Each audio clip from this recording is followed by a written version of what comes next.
Hey guys, it's Mason and this is Wrestling in the Dark, the only wrestling review and recap show brought to you by a blind fan as far as I know. I'm about to take a look at NXT UK for this week. How good was it? What happened? If you want to know, you should stick with me and I'll take a look and see how everything panned out. 11 episodes. That's how long I've made it before I'm going to have to complain about some things. So let's get started. Let's talk about what opened the show. It was Kassius Ohno versus Ligero. This could have been an absolutely amazing match. It could have been awesome. It was really boring from my point of view. I'm really interested. Anyone who is sighted and listens to this and who watched, let me know what you thought of this match, because I'm sure in ring, watching it, it really wasn't that bad. But this was absolute trash from a commentary standpoint. And this is Nigel McGuinness letting me down after I plugged you on Monday, Nigel. I told them you were my best commentator and now you're letting me down. To be fair, he did still do a good job this episode, but this match in particular, and I'm sure there'll be a few more complaints throughout, it started off slow. They must have been chain wrestling, just going backwards and forwards, etc. I have noticed that when the action isn't going as much, when they're doing the rest holds, etc., when one of them is trying to pick up the pace and the other is grinding them down, that sort of thing, they won't particularly call it. And there was a lot of lazy calling in this match, with stuff like, oh, that power there, able to counter Ligero, and at one point Ligero got Kassius Ohno on the outside and then took to the air. What does that mean? There are so many things that he can do in the air, please tell me. Ligero went off the apron to try and attack Ohno, but ended up getting sent into the ring steps. There was a bit where I literally, and this is a quote, at one point after Ligero had gone into the ring steps and they had the near count, they got back in the ring and Ligero was getting attacked by Ohno, and Vic Joseph said, "Oh look, Kassius Ohno's got Ligero bent in the middle of the ring there." Okay, that's not very informative. That doesn't sound like much. It really frustrated me, because I just felt like I'm really into this Kassius Ohno character that he's playing at the minute. I know that he can have good matches, and I haven't particularly seen a load of Ligero stuff, but I know that he can go. I know that he can have good matches. So this just being boring and not drawing me in was really frustrating. It was also quite predictable. At one point, Kassius Ohno was attacking Ligero's face, and I was like, oh, so he's going to go for the mask later on in the match then, and that's what happened in the finishing moments of the match. Ohno was on top of Ligero, he went for the mask, was trying to pull it off, ended up turning it over so that it was over Ligero's eyes, and then hit Ligero with, and I quote, a clubbing blow that put Ligero down for the 1, 2, 3. What's with the lazy calling? I literally said on Monday's episode, Nigel McGuinness is the best, especially when he's teamed with Vic Joseph, because of their reserved, sports-like, accurate style, and they really let this match down. And it's only going to get a 2 out of 6. On my notes, I gave it a 1 because I was really frustrated, because I love NXT and I love NXT UK. And I want NXT UK to be a special thing, because it's home turf, you know what I mean? And it's relatable to me, and I want it to be something special. And just these episodes, especially these ones where they're filmed in New York and they're wrestling in front of a dead crowd. Like, it sounds like when you're in a video game and you've just started out in your career mode in any game, like you just started out in your career mode. Say if you're in like doing a wrestling game or like a football thing or snooker, and you start off in those tiny little like parts where there's just like 10-15 people cheering you on or something, and it's just get them back in front of the UK audience. That's what gives it its vibe and its feel and what sets it apart. And it's just it really frustrated me because I was looking forward to this episode and then it started out incredibly boring. So like I said, I gave it a 2 out of 6. Then came a series of promos that really didn't particularly draw me in or drive forward the momentum of the show much at all. The Jordan Devlin promo where he was talking about Walter and Pete Dunne was just it was fine. He delivered it well. His lines were fine, but it didn't. There was nothing there, nothing that we haven't heard him say before. He doesn't care about Walter and Pete Dunne. Doesn't care about that rematch. He wants his match with Walter. That's again, it's just all he said.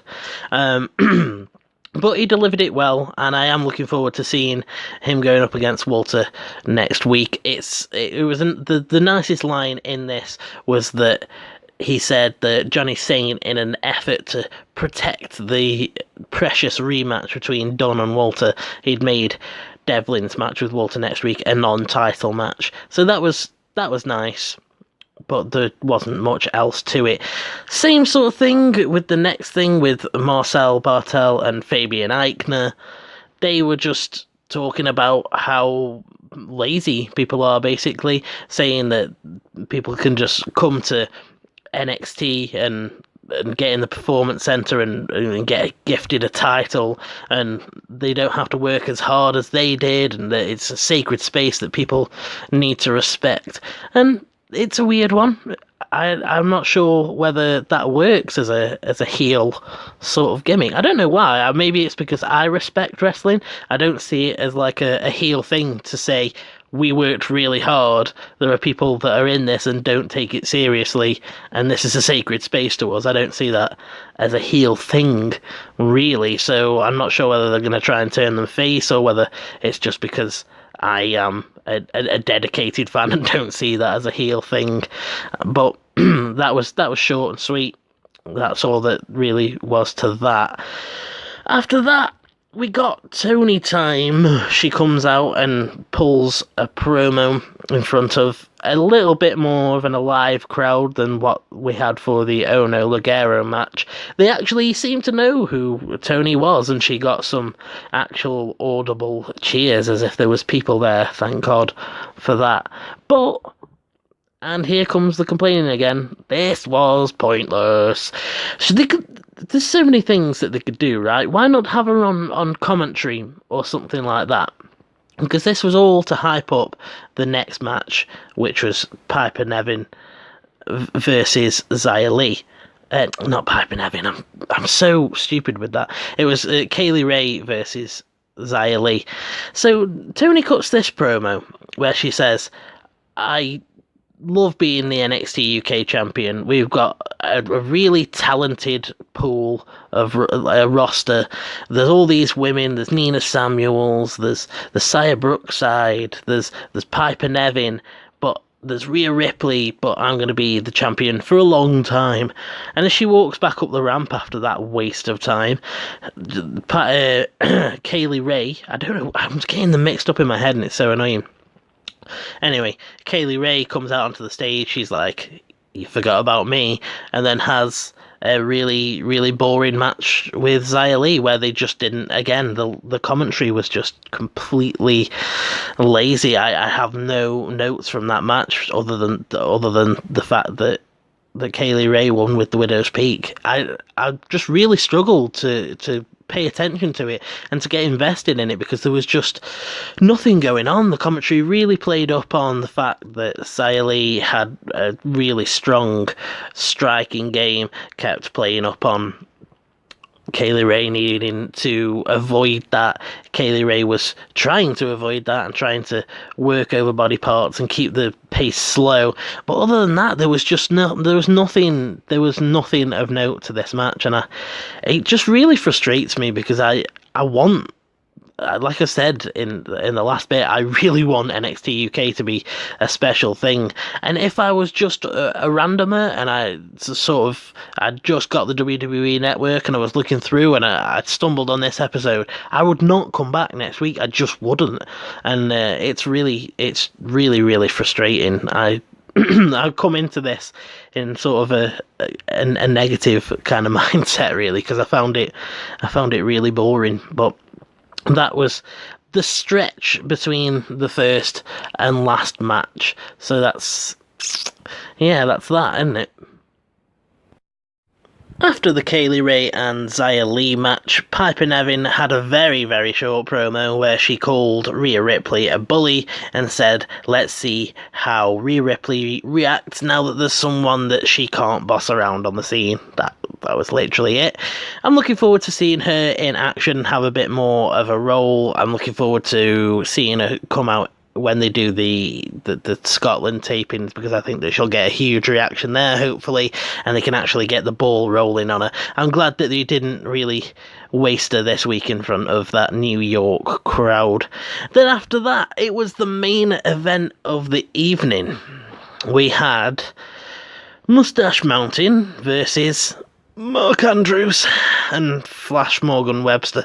Jesus Christ, I hate these two. I don't know why, I just find them so annoying the minute Mark Andrews comes out. I think that because I was in such an irritated mood because of how boring it had been so far, once Mark Andrews' music hit, I was like, oh no, really?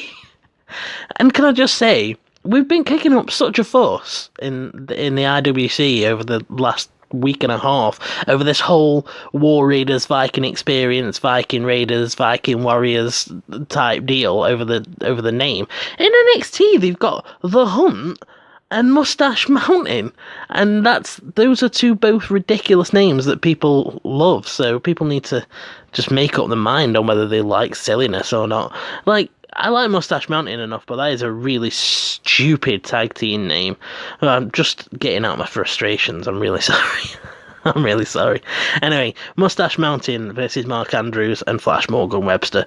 There was a couple of lazy calls in this too. There was a little bit where, in the early moments, we got a drop kick from Bate and he tagged in Trent Seven. And then a little bit later on, once Bate was back in, they called that they were like, Tyler Bate off the middle turnbuckle, and I was like, okay, with what? Doing what? It was actually a pretty good match, and it did draw me into it. I will admit that Mark Andrews and Flash Morgan Webster put in a pretty decent performance in this match. They were really trying to take it to Trent and Tyler, who they were presenting as the far stronger team of the two. They were really playing up that agility versus strength, but Mark Andrews was really coming out with those chops, trying to take it to him, and I did appreciate that. It was like they were like, oh god, we've got to get this done. I'm just gonna it was sort of a similar thing to the Street Profits in the NXT episode when they came out against the War Raiders. It was like, oh my god, these guys are great. They're gonna crush us if they get a chance. We need to take it to them and get that win. We had a couple of decent spots. Webster hit a springboard dropkick followed by a springboard moonsault, and Trent was out at 2. Got the assisted 450 splash. At one point, Tyler was trying to work the shoulders of Mark Andrews, had him in the double wrist lock from the back. I liked that. Got some tandem offense, whatever that means. So there was a couple of times where they're doing that, where there was moves that got done and that they were just like, oh, nice tandem offense there. At one point, Webster made the blind tag in, and Bate didn't realise that he had, and then Webster hit him with a move, and he kicked out at 2. So then we come towards sort of the end of the match, right? And Moustache Mountain hit an assisted burning hammer. So any sighted viewers, can you please explain to me how they do an assisted burning hammer? Because with the 450 splash, I get that, right? Webster or Andrews, whichever one it was, stands on the other one's shoulders and does the 450 off. That's fair enough. I'm struggling to work out how you do an assisted burning hammer. Whether do they have is each guy on either side and the one taking the move is on top of them? Then you get the ridiculous one of like, is it like Gen 7 with Tyler Bate on his shoulders and then him doing the burning hammer or just whatever. I don't know. Someone needs to explain to me how they do that, because it sounds really cool. Also, another cool spot was Tyler Bate pulling out the standing shooting star press, which they played up as like being something more that you would see from Mark Andrews. But yeah, they hit the assisted burning hammer for the win, and that the commentators played it up as like, oh, now they get to go forward with like against. They get to go forward picking up some momentum against the grizzled young veterans. And it made me realise, why have you not got a tournament going on? That would be perfect for right now, because we've got this we've got this stuff with Zach Gibson and Amir Jordan and all that sort of thing. But I don't know. I don't buy Amir Jordan and Kelly Williams. I've done it again. Kenny Williams. I don't buy them as a threat that could take those titles off them. And it's nice to see that they're getting a chance to shine, but I'd like to see a little bit more of a competition, you know, a bit more believable. So I'd like to see them do a tournament. That's one of the things about this episode, is that it didn't feel like it meant anything. There's no destination, there's no goal, there's nothing that they're aiming towards. Like I said last week, in NXT, you've got takeovers that you can drive towards. You always know how far it's going to be, how long you've got to tell a story for, how much you have to book before the next takeover. And there's none of that with the British one. We've got, you know, next week we have Devlin versus Walter, which is a takeover style match, you know, that we could have if we were having takeovers. But no, it's just going to be a random TV match that hardly any people will see because hardly any people watch. And it really, really frustrates me. I can't wait until they start taking it seriously and actually treating it the same as NXT NA. Let's have a mid-card title. Everyone wants to say that it's too early. It ain't too early, because at the minute it's a clogged up scene. They've got so many people there. They can't have everyone going for the United Kingdom Championship. So Walter's still tied up with Pete Dunne and having this sort of low-level feud with Jordan Devlin. In the meantime, where are the Coffey brothers? Where's Joe? Where's Mark? Where's Wolfgang? Where is, where's any number of people? Where's Joseph Connors? These are all people that could really, really benefit from a mid-card title in NXT UK. And as I'm talking, I'm just getting more and more frustrated about it, because I really want this to actually be something and be something special. I really hope one day that NXT UK will feel the same as NXT NA, or not the same, because I don't want them to have the same vibes. You know, the fact that it's filmed in New York takes away from the experience from me, especially when it's in front of an audience that probably doesn't know who any of these people are except for the bigger stars, when they could be back at home in the UK getting filmed in front of a UK audience that will appreciate them and put forward that UK vibe.